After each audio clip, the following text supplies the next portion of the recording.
रज़ा रूमी साहब, 30% इलेक्ट्रिक गाड़ियां 2030 तक, 2040 तक 90%। कितना हकीकत पसंदाना और कितना कागजी विजन है? बिल्कुल हकीकत पसंदाना टारगेट्स हो सकते हैं अगर पॉलिसी साजी जो है और पॉलिसी की इम्प्लीमेंटेशन जो है उसका, जैसे आपने हवाला दिया, सोलर वाला हाल ना हो।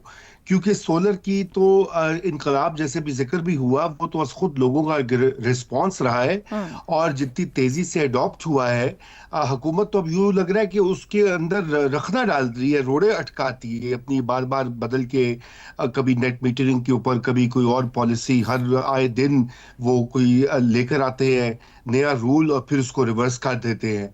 बात वहां पर सोलर पे जहां पे आती है, वहां पे भी आईपीपीस का जो माफिया है उसका मसला आ जाता है, क्योंकि वो यकीनन हुकूमत जो है वो नहीं चाहती कि वो उनको नाराज करे और वो इतने पैसे कमाए कि ताकि आईपीपीस को जो मैंडेटरी पेमेंट्स जाती हैं, वो पैदावार हो बिजली की या ना, उसमें कोई रुकावट ना आए।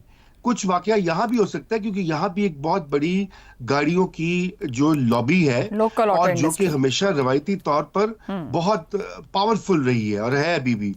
और अगर तो वो खुद शिफ्ट करेंगे इलेक्ट्रॉनिक व्हीकल्स के ऊपर, मेरे ख्याल से वही एक बेहतरीन तरीका है। कुछ तो उनमें से जा रहे हैं, जैसा कि देखा हमने। लेकिन वो उन्हीं की तरफ से आती है रुकावट, क्योंकि ये जो माफियाज है पाकिस्तान में, कार्टेल जैसे कहा जाता है, ये ज्यादा ताकतवर है हुकूमत से भी। ये हुकूमत की पॉलिसी घंटों में, मिनटों में बदलवा देते हैं, काबीना के फैसलों के ऊपर असरअंदाज होते हैं। तो मेरे ख्याल से ये इस पे आईएमएफ का भी एक मसला चल रहा है गवर्नमेंट के साथ, सेल्स टैक्स के ऊपर।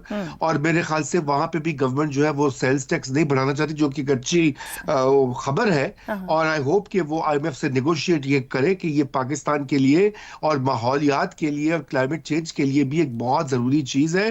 अवाम का रिलीफ है, वो तो सो है ही है, दुरुस्त मगर है। उसके अलावा भी पाकिस्तान की फ्यूचर के लिए ये बहुत जरूरी है। जी दुरुस्त।